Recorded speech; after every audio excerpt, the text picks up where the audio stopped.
Hi hello எல்லோருக்கும் வணக்கம். Welcome to Srivaka bangles. இந்த வீடியோவில் பார்த்தீங்கன்னா ஒரு பியூட்டிஃபுல்லான ஹேர் பின் தான் வந்து எப்படி பண்ணுறதுன்னு பார்க்க போகிறோம். இதுக்கு வந்து இந்த மாதிரி ஒரு மேங்கோ ஷேப்பில் நான் வந்து ஒரு ட்ரா பண்ணி வச்சுருக்கேன், ஒரு மோட்டிவ் மாதிரி. அதை வந்து ட்ரா பண்ணிவிட்டு அதுக்கு மேலே வந்து பார்த்திங்கன்னா OHP ஷீட் வந்து பேஸ்ட் பண்ணியிருக்கேன். அதில் எப்படி ஒர்க் பண்ணுறதுன்னு பார்க்கலாம் வாங்க. ஃபஸ்ட்டு வந்து அந்த மேங்கோ ஷேப் வருது இல்லையா, அந்த ரவுண்டில் வந்து இந்த மாதிரி ஒரு big size round clip stone வந்து எடுத்திருக்கேன். அநேகமாக இது வந்து 12SS நினைக்கிறேன்.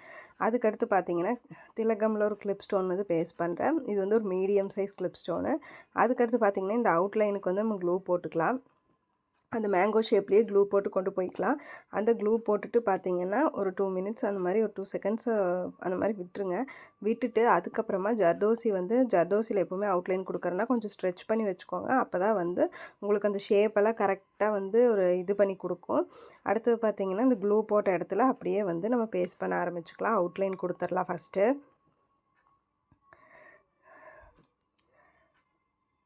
இந்த மாதிரி கொஞ்சம் கொஞ்சமாக எடுத்து ப்ரெஸ் பண்ணி விட்டுட்டிங்கன்னா நல்லா உங்களுக்கு வந்து ஃபிக்ஸ் ஆகிக்கும். இந்த மாதிரி பண்ணி எங்கே வரைக்கும் வேணுமோ அது வரைக்கும் வச்சு நம்ம கட் பண்ணிக்கலாம். அரேஞ்ச் பண்ணிவிட்டு இந்த மாதிரி ஒரு டூத் பிக் வச்சு அரேஞ்ச் பண்ணிக்கலாம். அடுத்தது பார்த்திங்கன்னா எகெயின் வந்து உள்ளே வந்து க்ளூ போட்டுட்டு இதுக்கு வந்து பார்த்திங்கன்னா ப்ளூ கலரில் இந்த மாதிரி செயின் ஸ்டோன் வந்து எடுத்திருக்கேன், ஸ்டோன் செயின் வந்து எடுத்திருக்கேன். இதை வந்து இந்த உள்ளே வச்சு பேஸ்ட் பண்ணிக்கலாம் இந்த அவுட்லைனுக்குள்ளே.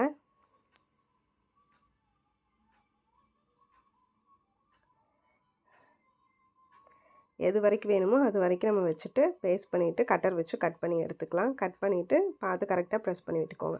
அதுக்கடுத்து எகைன் வந்து மறுபடியும் க்ளூ போட்டுட்டு இதுக்கு வந்து இன்னொரு அவுட்லைனாக வந்து ஜர்தோசி கொடுக்க போகிறோம். ஸோ ஜர்தோசியை வந்து வச்சிடலாம்.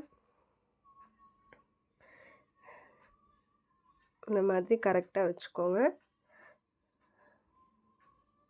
இந்த மாதிரி ஒரு டூத் பிக் அந்த மாதிரி ஒரு கையில் வச்சுட்டிங்கன்னா உங்களுக்கு அந்த இடமெல்லாம் ப்ரெஸ் பண்ணி விடுறதுக்கு நமக்கு கம்ஃபர்டபுளாக இருக்கும். அதுக்கடுத்து பார்த்திங்கன்னா ஸ்மால் சைஸ் திலகம் ப்ளூ கலரில் வந்து எடுத்திருக்கேன். அதை வந்து இந்த மாதிரி அப்படியே அந்த மேங்கோ ஷேப்புக்கு கிராஸாக கொடுக்குற மாதிரி கொடுக்குறேன், அவுட்லைன் மாதிரி. அது வந்து ஒரு ஒரு ஃபில்லிங் மாதிரி ஒரு லைன் மட்டும்தான் கொடுக்குறேன். பட் அந்த லுக்கு வந்து நல்லா எடுத்து கொடுத்தது. இது பார்த்திங்கன்னா பாதிக்கு வந்து இந்த மாதிரி இந்த சைடு பார்த்த மாதிரி பண்ணணும். அதுக்கடுத்து பார்த்திங்கன்னா ஆப்போசிட் சைடில் வந்து பேஸ்ட் பண்ணணும். மறுபடியும் மேலேருந்து ஸ்டார்ட் பண்ணிக்கலாம். இப்போ அந்த ஷார்ப் எட்ஜ் வந்து மேலே வர மாதிரியும் இது வந்து கீழே வர மாதிரியும் நம்ம வந்து பேஸ்ட் பண்ணிக்கலாம். அப்போ தான் லுக் நல்லாயிருக்கும். ஓகேவா, இதே மாதிரி முடிச்சுக்கலாம். இதுக்கு அடுத்து பார்த்திங்கன்னா இந்த திலகம் ஸ்டோன் நம்ம பேஸ்ட் பண்ணியிருக்கோம் இல்லையா, அதுக்கு வந்து அவுட்லைனாக ஸ்டோன் செயினில் வந்து ஃபஸ்ட்டு கொடுக்குறேன். அதை வந்து ஒரு மேங்கோ ஷேப் மாதிரியே கொண்டு வரலாம். லைட்டாக வந்து உங்களுக்கு இந்த சைடு இருந்து வர எந்த சைடு ஷேப் பார்த்த மாதிரி வேணுமோ அதுக்கு ஆப்போசிட் சைடில் வந்து பார்த்திங்கன்னா ஒரு 2 ஸ்டோன் செயின் வந்து எக்ஸ்ட்ரா விட்டு அதை விட எக்ஸ்ட்ரா விட்டு கட் பண்ணினீங்கன்னா அதுக்கடுத்து உங்களுக்கு வந்து இந்த பக்கம் இருக்கிறது லைட்டாக உள்ளே தள்ளி விட்ட மாதிரி பண்ணினீங்கன்னா உங்களுக்கு மேங்கோ ஷேப் வந்து கிடச்சிடும். அதுக்கு மேலேயே வந்து மறுபடியும் அவுட்லைனாக ஜர்தோசியில் ஒரு லைன் வந்து கொடுக்குறேன். இதே மாதிரி அந்த கேப்புக்கு தகுந்த மாதிரி நீங்கள் ஜர்தோசி அவுட்லைன் கொடுக்காம கூட விடலாம். ஏன்னா வந்து இந்த பக்கம் உங்களுக்கு கேப் அளவாக இருந்ததுன்னா நீங்கள் ஸ்டோன் ஷேடாகவும் நிறுத்திக்கலாம். எனக்கு ஒரு ஜர்தோசி அளவு கேப் இருந்தது, ஸோ நான் வந்து ஒரு ஜர்தோசி வச்சு கொடுக்கலான்னு நினச்சேன். அதுக்கடுத்து பார்த்திங்கன்னா ஃபுல்லாக க்ளூ போட்டுட்டு 3mm ரவுண்ட் பீட் வந்து எடுத்திருக்கேன். அதை வந்து உள்ளே வந்து ஃபில்லிங் மாதிரி கொடுக்குறேன். இந்த மாதிரி பீட்ஸ் ஃபில்லிங் கொடுக்கும்போது லுக் வைஸ் பார்க்குறக்கு ரொம்பவே அழகாக இருக்குது. நீங்களும் ட்ரை பண்ணி பாருங்கள். அண்ட் இந்த மாதிரி வீடியோஸ்க்கு மறக்காமல் நம்ம சேனலை சப்ஸ்கிரைப் பண்ணிக்கோங்க. உள்ளே வந்து இந்த மாதிரி ஃபில்லிங் கொடுத்துடலாம். ஃபில்லிங் கொடுத்துட்டு எல்லாம் செட் பண்ணி கரெக்டாக இருக்குதான்னு பார்த்துக்கோங்க. இப்போ அடுத்தது பார்த்திங்கன்னா மேலே ஒரு குட்டியாக ஒரு பீகாக் மாதிரி வந்திருக்கு. அதுக்கு வந்து அவுட்லைனில் க்ளூ போட்டேன். அதுக்கு ஜர்தோசி எடுத்துக்கலாம். ஜர்தோசி எடுத்து இந்த பீகாக்கோட ஹெட் போர்ஷன்லேருந்து நம்ம வச்சு நம்ம இது பண்ணிக்கலாம். இந்த மாதிரி பேஸ்ட் பண்ணிக்கலாம்.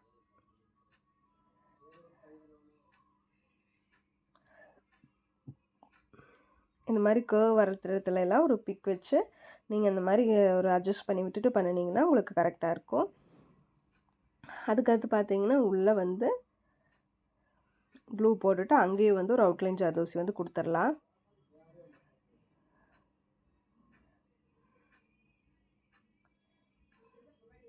இந்த மாதிரி கொடுத்துட்டு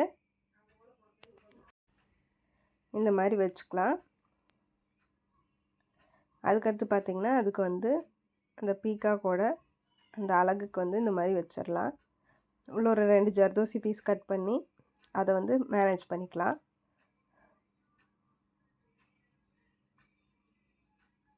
இந்த மாதிரி வச்சு பண்ணிக்கலாம். ஏன்னா ஸ்பேஸ் வந்து கம்மியாக தான் இருக்குது. ஸோ வேறு எதுவும் பண்ண முடியாது. அதுக்கு தகுந்த மாதிரி நம்ம பண்ணிக்கலாம். அதுக்கடுத்து மேலே அந்த இது வரும் இல்லையா, அதுக்காக வந்து ப்ளூ கலரில் 2 ஸ்டோன் செயினும் பீகாக் ப்ளூவில் ஒரு ஸ்டோன் செயின் வச்சுக்கிறேன். அதுக்கப்புறம் நெக் போர்ஷன் வரைக்கும் பீகாக் ப்ளூவில் இந்த மாதிரி ஒரு 4 பீஸ் ஸ்டோன் செயின் வர மாதிரி வச்சுக்கலாம். அதுக்கப்புறம் ஸ்டொமக் பார்ட்டில் பார்த்திங்கன்னா இந்த மாதிரி சுகர் பீடை வந்து நம்ம பேஸ்ட் பண்ணிக்கலாம். சுகர் பீட் வந்து ஹோல்ஸ் தெரிகிற மாதிரி பண்ணலாம். ஹோல்ஸ் தெரியாத மாதிரி வச்சாலும் அழகாக இருக்கும். இந்த இடத்துக்கு ஹோல்ஸ் தெரியாத மாதிரி வைக்கும்போது அழகாக இருந்தது. ஸோ நான் எல்லாம் திருப்பி விட்டுட்டேன். இந்த மாதிரி வந்து நம்ம பேஸ்ட் பண்ணிக்கலாம். ஃபுல்லாக வந்து அதோட பாடி போர்ஷன் ஃபுல்லாக கவர் பண்ணிடலாம். குட்டி குட்டி ஸ்பேஸில் கூட என்ன மாதிரி மெட்டீரியல்ஸ் வச்சு மேனேஜ் பண்ண முடியுமோ அது மாதிரி பண்ணிக்கலாம். அடுத்து இந்த இடத்துல ஒரு ஃபெதர் மாதிரி வருது. அதுக்கு பீகாக் ப்ளூ கலர்லேயே ஸ்டோன் செயின் வச்சு நான் பேஸ்ட் பண்ணி ரெடி பண்ணிட்டேன். இவ்வளோ தான் அந்த பீகாக். அடுத்தது பார்த்திங்கன்னா இங்கே வந்து க்ளூ போட்டுக்கலாம். இந்த இடத்துல க்ளூ போட்டுட்டு திலகம் ஸ்டோன் வந்து ஒரு கோல்டு ஒரு பீகாக் ப்ளூவும் வச்சு பேஸ்ட் பண்ணிக்கலாம். கோல்டு கூட கம்பைன் பண்ணி போடும்போது உங்களுக்கு லுக் பார்க்க அழகாக இருக்குது.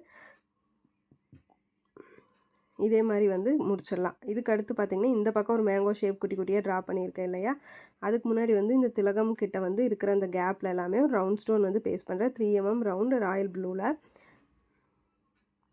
பேஸ்ட் பண்ணிடலாம்.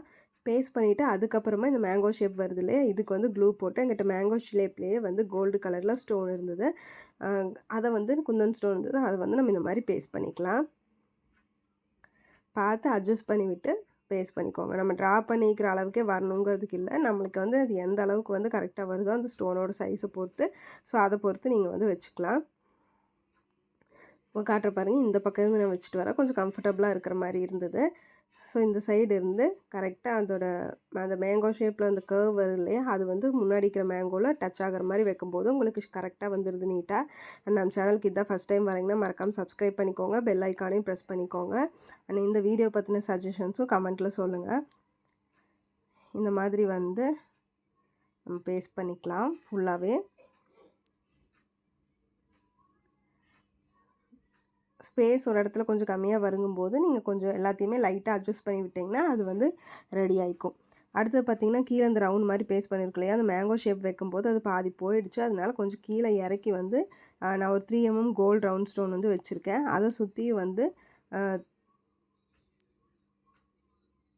இதுதான் 3mm ஸ்மால் சைஸு. வேறு சென்டரில் பண்ணிக்கிறது வந்து 4mmல கோல்டு, அடுத்தது 3mmல வந்து ராயல் ப்ளூவில். அதுக்கடுத்து அதை சுற்றியும் க்ளூ போட்டு ஸ்டோன் செயின் வந்து பேஸ்ட் பண்ணுறேன். ஒயிட் கலர் ஸ்டோன் செயின் வந்து அதுக்கு பேஸ்ட் பண்ணிக்கலாம்.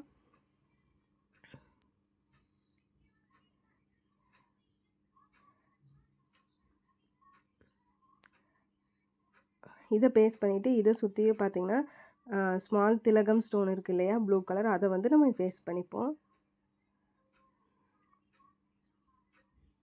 இது வந்து பார்த்திங்கன்னா அப்படியே ஸ்ட்ரைட்டாக வைக்கிற மாதிரியே வச்சுக்கலாம். மேலே நம்ம அந்த மேங்கோ ஷேப்புக்கு கொண்டு போடும்போது கொஞ்சம் கிராஸாக வச்சு இந்த ரவுண்டுக்கு வந்து இப்படி நம்ம வந்து ஸ்ட்ரைட்டாகவே வச்சுக்கலாம்.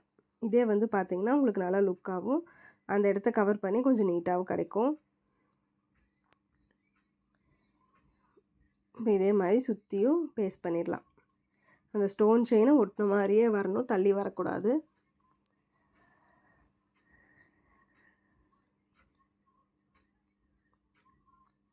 இதுக்கடுத்து பார்த்திங்கன்னா அகைன் வந்து நம்ம க்ளூ போட்டுக்கலாம். இது எல்லாமே அலைன் பண்ணிவிட்டு க்ளூ போட்டுட்டு இதுக்கு வந்து அவுட்லைனாக வந்து கோல்டு கலர் ஸ்டோன் செயின் வந்து பேஸ்ட் பண்ணுறேன்.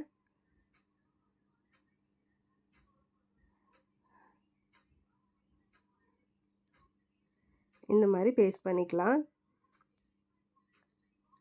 இது ட்ரை ஆகட்டும். அதுக்கடுத்து பார்த்திங்கன்னா இதுக்கு கீழே வந்து ஜும்கா கொடுக்குற மாதிரி கொடுக்க போகிறேன். அதுக்கு வந்து மேலே ஃபஸ்ட்டு க்ளூ போட்டுட்டு இந்த மாதிரி பீட் கேப் இருக்கு இல்லையா, அதை வந்து இந்த மாதிரி பேஸ்ட் பண்ணிட்டேன். நான் மேலே இருந்து தான் ஒர்க் பண்ணுறேன். ஸோ இதுக்கு கீழே க்ளூ போட்டுக்கலாம். B7000 க்ளூ போட்டுட்டு இதுக்கு வந்து திலகம் ஸ்டோன் எடுத்திருக்கேன். ப்ளூ கலர் திலகம் ஸ்டோனை வந்து இந்த மாதிரி பேஸ்ட் பண்ணிக்கலாம் சுற்றியும். அப்படியே அப்பப்போ கரெக்டாக அந்த ஸ்பேஸு கவர் ஆகிருக்குறங்கிறதையாவது பார்த்து நீங்கள் வந்து பேஸ்ட் பண்ணிக்கோங்க. அதுக்கடுத்து பார்த்திங்கன்னா இதுக்கு கீழே ஒவ்வொரு திலகமுக்கும் சென்டரில் வர கேப்புக்கு 8K ஐ ஷேப் ஸ்டோன் வந்து எடுத்திருக்கேன். அதை வந்து இந்த மாதிரி க்ளூ போட்டு பேஸ்ட் பண்ணிக்கலாம். அதை பேஸ்ட் பண்ணிவிட்டு அதுக்கடுத்து பார்த்திங்கன்னா இந்த ஒவ்வொரு ஐ கேக்கு வந்து உங்களுக்கு ஒரு கேப் இருக்கு இல்லையா, அந்த கேப்புக்கு க்ளூவை போட்டுட்டு அதுக்கும் வந்து இதே வந்து பீகாக் ப்ளூவில் வந்து இந்த ஐ ஷேப் ஸ்டோனையே நான் வந்து பேஸ்ட் பண்ணிக்கிறேன். பேஸ்ட் பண்ணிவிட்டு கீழே கொஞ்சம் வந்து ஒரு கேப் இருக்கும், அந்த கேப்புக்கு வந்து க்ளூ போட்டுட்டு ராயல் ப்ளூ ஸ்டோன் செயின் வந்து பேஸ்ட் பண்ணுறேன். இந்த மாதிரி நீங்கள் கீழே இருந்துமே ஒர்க் ஸ்டார்ட் பண்ணலாம், நீங்கள் மேலே இருந்தும் ஸ்டார்ட் பண்ணலாம். அது வந்து உங்களுக்கு என்ன மெட்டீரியல்ஸ் யூஸ் பண்ணுறீங்கிறத பொறுத்து கம்ஃபர்டபுள் தான். இதை பேஸ்ட் பண்ணிவிட்டு இப்போ மேலே இந்த சைடு கேப் இருக்கு இல்லையா, அங்கே வந்து க்ளூ போட்டுட்டு இந்த மாதிரி ஜர்கான் ஸ்டோன் வந்து நான் பேஸ்ட் பண்ணுறேன். ஏன்னா எனக்கு அந்த பேஸோட கேப் வந்து தெரியக்கூடாது அப்படிங்கிறக்காக. இதை பேஸ்ட் பண்ணிவிட்டு இதுக்கு மேலே பார்த்தீங்கன்னா நம்ம பீட் கேப் வச்சோம் இல்லையா, அந்த இடத்துலையே ஒரு சின்ன கேப் தெரிஞ்சது. அந்த கேப்புக்கு வந்து ஜர்கான் ஸ்டோன் வந்து இந்த மாதிரி சுற்றியும் பேஸ்ட் பண்ணிக்கலாம். பேஸ்ட் பண்ணிவிட்டு இது நல்லா ட்ரை ஆக விட்டுறலாம். ட்ரை ஆனதுக்கப்புறம் வந்து பார்த்திங்கன்னா மேலே செஞ்சுருக்கோம் இல்லையா, இது மேலே இந்த இடத்துல வந்து ஒரு ஐபின் வந்து கட் பண்ணி பேஸ்ட் பண்ணி ட்ரை ஆக விட்டுறலாம். ஃபுல் ஐபின்னும் தேவைப்படாது, அதனால பாதியை வந்து கட் பண்ணியாச்சு. பாதியை கட் பண்ணிவிட்டு இந்த மாதிரி க்ளூ போட்டுட்டு இதுக்கு மேலே வந்து ஒரு வேக்ஸ் ஷீட் வந்து வச்சிடலாம். அதுக்கப்புறம் பார்த்திங்கன்னா இந்த மாதிரி ஒரு ஜம்ப் ரிங் எடுத்து இந்த ஹேங்கிங் பீட்ஸ் இருக்கு இல்லையா, அதை வந்து நான் ஒரு 3 மட்டும் வந்து ஜாயின் பண்ணிக்கிறேன். அதுக்கப்புறம் அகைன் மறுபடியும் 3 ஜம்ப் ரிங் எடுத்து ஒரு ஜம்ப் ரிங்கோட உங்களுக்கு வந்து அந்த ஜமுக்காலேருந்து கீழே தெரியிற மாதிரி இருக்கணும். அதுக்காக ஒரு 3 ஜம்ப் ரிங் போட்டு மேலே இந்த மாதிரி ஜாயின் பண்ணிக்கிறேன். ஒன்றுக்குள்ளே ஒன்று போட்டு ஜாயின் பண்ணிக்கலாம். அதுக்கப்புறம் பார்த்திங்கன்னா ஐபின் வச்சு இந்த மாதிரி ஜாயின் பண்ணி எடுத்துக்கிறோம். 3 ஜம்ப் ரிங்கு, அதுக்கப்புறம் ஐபின். அதுக்கப்புறமா அந்த ஐபின்னை இதுக்குள்ளே விட்டுட்டு தேவையான அளவு வச்சுட்டு மீதி கட் பண்ணிவிட்டு இந்த மாதிரி நம்ம வந்து ஜாயின் பண்ணிக்கலாம். இந்த மாதிரி அதை வந்து வளைச்சி விட்டுறலாம். வளைச்சி விட்டுட்டு அதுக்கப்புறம் பார்த்திங்கன்னா இந்த மேலே இங்கே பேஸ்ட் பண்ணியிருக்கோம் இல்லையா ஐபின், அந்த ஐபின்னுக்கும் இதுக்கும் ஜாயின் பண்ணணும். அது நீங்கள் அப்படியே பண்ணுறனாலும் பண்ணலாம். இதுக்கு வந்து நான் இன்னொரு வந்து ஜம்ப் ரிங் எடுத்து இது ரெண்டுலேயும் ஜாயின் பண்ணி அதுக்கப்புறமா வந்து ப்ரெஸ் பண்ணி விட்டுட்டேன். ஏன்னா ஜம்ப் ரிங் இருக்கும்போது இன்னும் கொஞ்சம் அந்த ஜம்கா வந்து நல்லா ஒரு ஆடுற மாதிரி இருக்கும். அப்போ லுக் பார்க்குறக்கு நல்லாயிருக்கும். இதுதான் வந்து பார்த்திங்கன்னா இதோட ஃபுல் லுக்கு. அதுக்கப்புறம் பார்த்திங்கன்னா பின்னாடி யூபின் வந்து பேஸ்ட் பண்ணுறக்காக ஃபஸ்ட்டு யூபின்னை கொஞ்சம் வளைச்சிட்டேன். ஏன்னா அது கொஞ்சம் கேப் இருக்கும்போது உங்களுக்கு வந்து ஹேரில் ஃபிக்ஸ் பண்ணுறதுக்கு கரெக்டாக இருக்கும். அதனால் இந்த மாதிரி வளைச்சி அது கொஞ்சம் வளைக்கும் போது இதாகும். அதெல்லாம் நீங்கள் பார்த்து சரி பண்ணி விட்டுக்கோங்க. வளைச்சிட்டு இந்த மாதிரி பண்ணிக்கலாம். அடுத்தது வந்து பார்த்திங்கன்னா நான் இதை வந்து பேஸ்ட் பண்ணுறேன். இதை வந்து ஆல்ரெடி வந்து நான் வந்து வேக் ஷீட்டில் வச்சுட்டேன். வேக் ஷீட்டில் இந்த மாதிரி வச்சு பேஸ்ட் பண்ணிவிட்டேன். அதனால் வேக் ஷீட்டில் மறுபடியும் க்ளூ போட்டு இதில் அட்டாச் பண்ணிடலாம். இது வந்து சென்டராக பண்ண வேண்டாம், சென்டரை விட கொஞ்சம் மேலே பண்ணுங்கள். அப்போ தான் வந்து உங்களுக்கு அந்த ஃபிக்ஸ் பண்ணும்போது அது ரொம்ப மேலே தூக்கிட்டு இல்லாமல் உங்களுக்கு வந்து ஹேருக்கு வந்து கரெக்டாக இருக்கும். இதுதான் பார்த்திங்கன்னா இதோட ஃபுல் வியூ. ரொம்பவே அழகாக ரெடி ஆகிடுச்சு. நீங்களும் இது மாதிரி ட்ரை பண்ணி பாருங்கள். இந்த வீடியோ உங்களுக்கு பிடிச்சிருக்குன்னு நினைக்கிறேன். லைக் பண்ணுங்கள், கமெண்ட் பண்ணுங்கள், ஃப்ரெண்ட்ஸோடு ஷேர் பண்ணுங்கள், மறக்காமல் சப்ஸ்கிரைப் பண்ணுங்கள். தேங்க்ஸ் ஃபார் வாட்சிங்.